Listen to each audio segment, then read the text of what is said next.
जब पुलिस को लगता है कि उन लोगों ने एक मर्डर केस को सॉल्व कर दिया कातिल को पकड़कर, तभी उस कातिल जैसा ही दिखने वाला एक और आदमी पुलिस स्टेशन में आता है। तो अब प्रॉब्लम ये हो गई है कि पुलिस को पता लगाना होगा कि आखिर इन दोनों में से असली कातिल है कौन।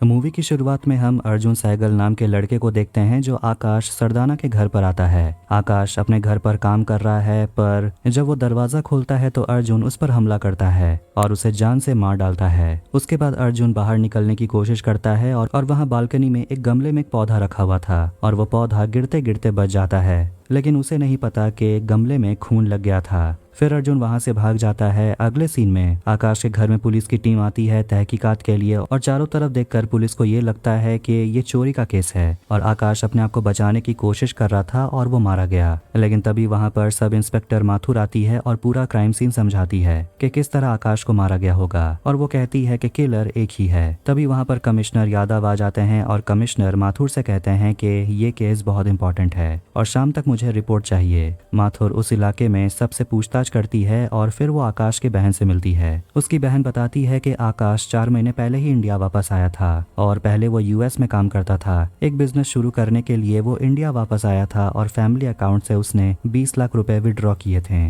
पर जब वो लॉकर चेक करती है तो वहां पर पैसे नहीं होते। फिर माथुर उस बिल्डिंग में सभी अपार्टमेंट में जितने लोग रहते हैं सभी से पूछताछ करना शुरू कर देती है। आखिर में जब एक लड़के से पूछती है कि उस रात तुम क्या कर रहे थे, तो वो लड़का कहता है कि मैं अपनी गर्लफ्रेंड के साथ टाइम स्पेंड कर रहा था। माथुर उस लड़के के मोबाइल को चेक करती है और उसमें एक लड़का फोटो में नजर आता है। उस फोटो को माथुर कमिश्नर को दिखाती और कमिश्नर उस फोटो को देखकर पहचान जाता है कि ये लड़का कोई और नहीं बल्कि अर्जुन सहगल है और वो उसे पुलिस स्टेशन लाने के लिए कहता है। इसके बाद हम अर्जुन सहगल को देखते हैं और उसे माथुर पुलिस स्टेशन पकड़ कर लाती है। पुलिस स्टेशन पहुंचने के बाद कमिश्नर उसे पूछता है कि 2 तारीख की रात तुम कहाँ थे। अर्जुन कहता है कि मैं ऑफिस के पार्टी में था, तबीयत खराब होने के कारण मैं वहां से जल्दी से चला गया था। पर कमिश्नर कहता है कि तुमने तो ऑफिस में ये कहा कि कल रात तुम्हारी लैंड की रजिस्ट्रेशन थी, इसलिए तुम वहां से चले गए थे। अर्जुन कहता है कि मेरी तबीयत खराब हो गई थी इसीलिए रजिस्ट्रेशन कैंसिल कराना पड़ा। कमिश्नर कहता है कि अगर तुम अपने घर पर थे तो रात के 2 बजे तुम आकाश के घर क्या कर रहे थे,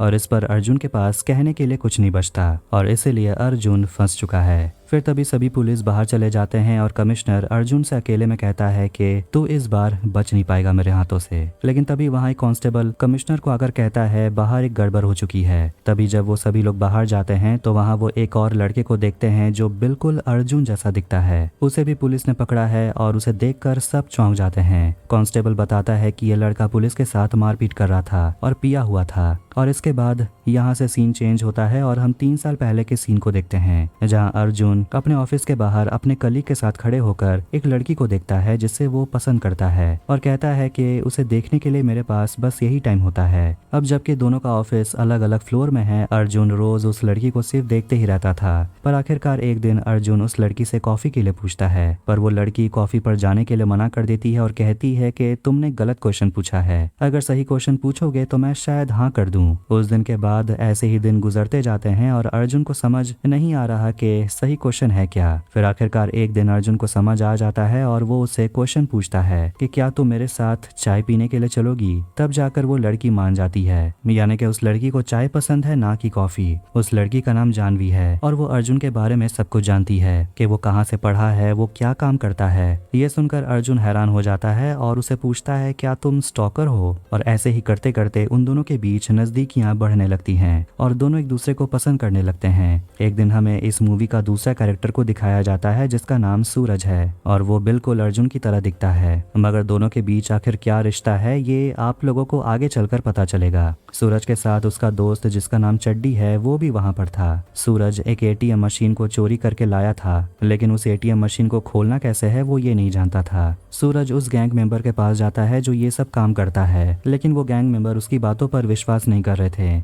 लेकिन सूरज उसे अपने फोन पर एक न्यूज दिखाता है जिसमें कहा गया है कि एक एटीएम मशीन चोरी हो गई है जिसमें तकरीबन 25 लाख रुपए हैं। वो गैंग का लीडर सूरज से कहता है कि तू ये मशीन मेरे पास छोड़ जा और कल एक दूसरा आदमी आएगा जो इस मशीन को खोलेगा, तब जाकर जो पैसा निकलेगा वो आधा आधा हम दोनों बांट लेंगे। मगर सूरज उसकी बातों पर विश्वास नहीं कर रहा था और कहता है कि मैं यहाँ से नहीं जाऊंगा और मेरे सामने ही ये मशीन खोली जाएगी। मगर वो गैंग का लीडर उसे 2 लाख रुपए एडवांस देता है और कहता है मेरे पर भरोसा रखना। रखने के लिए। इसके बाद सूरज वो रुपए ले लेता है और कहता है मैं कल वापस आऊंगा। इसके बाद सूरज और चड्डी दोनों वहां से चले जाते हैं, लेकिन उस गैंग के लीडर के साथ धोखा हुआ। वो वहीं पर मशीन को खोलने की कोशिश करता है और जैसे ही वो मशीन खुलता है उसके अंदर नकली नोट पड़े हुए थे। गैंग मेंबर सूरज को वापस फोन लगाता है और कहता है कि मैं तुझे छोड़ूंगा नहीं। फिर सूरज कहता है कि आपने लगता है गलत न्यूज़ देख ली। यहाँ हमें पता चलता है कि जो न्यूज़ उसे दिखाया गया था वो न्यूज़ फेक था और सूरज उसके 2 लाख रुपए को लेकर वहां से भाग जाता है। अगले सीन में हम अर्जुन को देखते हैं जो जानवी को अपने एक अपार्टमेंट में लेकर आता है जहां अर्जुन अपना बिजनेस स्टार्ट करना चाहता है। इसके बाद हम सूरज को देखते हैं जो अपने दोस्त चड्डी से पूछता है कि तो अपने दुकान के बाहर क्यों बैठा हुआ है। चड्डी उसे बताता है कि मैं फोन का डीलर हूँ, पर एक कस्टमर ने मेरे ऊपर कंप्लेंट कर दिया कि मैंने फोन के जगह उसे साबुन थमा दिया था। मैंने उस कस्टमर को बहुत मनाने की कोशिश भी की पर वो मानना नहीं चाहता और उसने मेरे ऊपर केस फाइल कर दिया है। 4 साल से ये केस चल रहा है और कल मेरी आखिरी पेशी है। ये सब सुनकर सूरज उसे केस की फाइल मांगता है और वो पूरा केस स्टडी करता है और उसे पता चलता है कि चड्डी के ऊपर जो केस लगा है वो 30 डुप्लीकेट डब्बे के लिए लगा है, ना कि फोन के लिए। सूरज कहता है कि कोर्ट के बाहर ही सेटलमेंट कर लेने के लिए, नहीं तो कोर्ट के अंदर जाकर आपको कुछ हासिल नहीं होने वाला, उल्टा आप ही फंसोगे। इसके बाद हम अर्जुन को देखते हैं जिसे जानवी कहती है कि मैं अगले हफ्ते दुबई जा रही हूँ क्योंकि उसकी माँ की वेडिंग एनिवर्सरी है और वो अर्जुन को भी अपने साथ चलने के लिए कहती है और वो कहती है कि मेरी माँ मेरे लिए लड़का देख रही है। अर्जुन उसका फोन छीन लेता है और उसके मोबाइल पर जितने भी लड़कों के फोटो थे सब देखने लगता है और इस बात को लेकर उसे चिढ़ाता भी है। फिर हम सूरज को देखते हैं और हमें ये पता चलता है कि चड्डी और उस कस्टमर के बीच सेटलमेंट हो चुका है और चड्डी सूरज को थैंक यू कहता है, लेकिन तभी उसकी गाड़ी का एक्सीडेंट हो जाता है और हम देखते हैं कि ये वही गैंग मेंबर है। वो दोनों को पकड़ लेते हैं और सूरज चारों तरफ नजर घुमाता है। गैंग का लीडर सूरज से कहता है कि मैं तेरे दोस्त चड्डी के सारे बॉडी पार्ट्स को बेचकर सारे पैसे वसूल कर लूंगा। तभी अचानक से सूरज सभी गुंडों को मारना शुरू कर देता है और एक चाकू से अपने हाथ के रस्सी को काट लेता है। लेकिन आखिरी में जब सूरज चड्डी को बचाने जाता है तो वो देखता है चड्डी मर चुका है, लेकिन वो सपना देख रहा था। गैंग का लीडर उसे 7 दिन का टाइम देता है और दोनों को छोड़ देता है। इसके बाद हम जानवी को देखते हैं जो एयरपोर्ट पर होती है और वो दुबई जाने वाली थी। तभी वहाँ अर्जुन आ जाता है और उसे कहता है कि हमारे बीच वो कपल वाली बात नहीं है। ये सुनकर जानवी गुस्से में आकर वहाँ से जाने लगती है। तभी अर्जुन उसे प्रपोज कर देता है और जानवी खुश होकर हाँ कह देती है। फिर वो दुबई के लिए चली जाती है। इसके बाद हम सूरज को देखते हैं जो एक बार में जुआ खेल रहा था और वो जुए में पूरे पैसे हार जाता है और उन लोगों के पास 1 रुपए भी नहीं बचता। चड्डी सूरज को बहुत ही बुरा भला कहता है और कहता है कि हम उस गैंग मेंबर का पैसा कैसे लौटाएंगे। तभी अचानक चड्डी को उस गैंग मेंबर के लोग उठाकर ले जाते हैं। वो गैंग मेंबर सूरज को फोन करता है और कहता है कि 2 दिन के अंदर पैसा लेकर आने के लिए, नहीं तो तेरे दोस्त की जान जाएगी। इधर हम अर्जुन को देखते हैं जिसके ऑफिस में पार्टी चल रही थी, लेकिन थोड़ी देर के बाद वो वहाँ से चला जाता है क्योंकि अगले दिन उसे लैंड की रजिस्ट्रेशन करवानी थी। अर्जुन अपने गाड़ी में बैठ जाता है और वो काफी गुस्सा हो जाता है। इधर सूरज भी सोच रहा था कि वो पैसे का इंतजाम कैसे करेगा। अब उसके बाद हम देखते हैं कि अर्जुन या सूरज दोनों में से कोई एक आकाश के घर जाता है और उसे मार डालता है। यही सीन हम मूवी के शुरुआत में भी देखे थे और यहाँ हमें प्रेजेंट डे का सीन दिखाया जाता है। सूरज से पुलिस इंटरोगेट करती है जहाँ पुलिस वाले पूछते हैं कि 2 तारीख की रात तुम कहाँ थे। सूरज कहता है कि वो अपने दोस्त चड्डी के साथ था।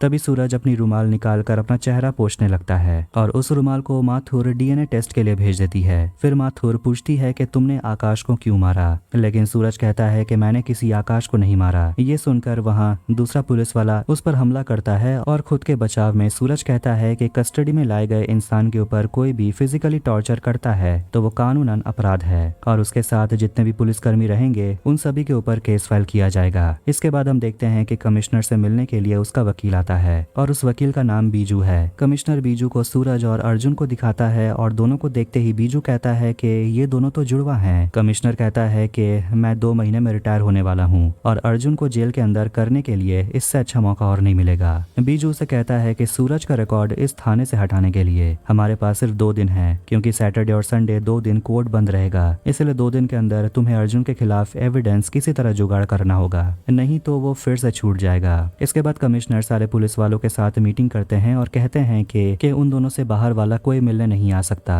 और अर्जुन और सूरज सूरज एक दूसरे के बारे में बिल्कुल नहीं जान सकते और वो सभी को 2 दिन का समय देता है ये पता लगाने के लिए कि असली मर्डरर कौन है। इसके बाद माथुर अपने साथियों के साथ अर्जुन के पास जाती है और उसे कपड़े खोलने के लिए कहती है। अर्जुन जब अपना शर्ट उतारता है तो उसके दाहिने हाथ में एक कट का निशान था। माथुर के पूछने पर अर्जुन कहता है कि कंस्ट्रक्शन का काम करते समय उसके हाथ में चोट लग गई थी। इसके बाद माथुर सूरज के पास जाती है और उसे कहती है शर्ट उतारने के लिए और सूरज के हाथ में भी वैसा ही कट का निशान था। सूरज कहता है बाइक से एक्सीडेंट होने की वजह से उसे ये चोट लग गई। इसके बाद माथुर को फॉरेंसिक डिपार्टमेंट से फोन आता है कि आकाश के नाखून में किसी का बाल मिला है और ये खूनी का ही हो सकता है। माथुर कहती है कि मैं सस्पेक्ट का सैंपल भिजवा रही हूँ और रिपोर्ट निकलने के बाद ही समझ में आएगा कि किसने असली में आकाश को मारा है। इसके बाद माथुर अपनी टीम के साथ फिर से वही अपार्टमेंट में पूछताछ करना शुरू कर देती है। पूछताछ करते करते माथुर चड्डी के पास पहुंच जाती है और उसे आकाश का फोटो दिखाती है, मगर चड्डी कहता है कि मैं इसे नहीं जानता। इसके बाद उसे सूरज का फोटो दिखाती है और उसे देखकर चड्डी कहता है कि वो मर्डर नहीं कर सकता क्योंकि उस रात वो मेरे साथ ही था, सेलिब्रेशन कर रहा था।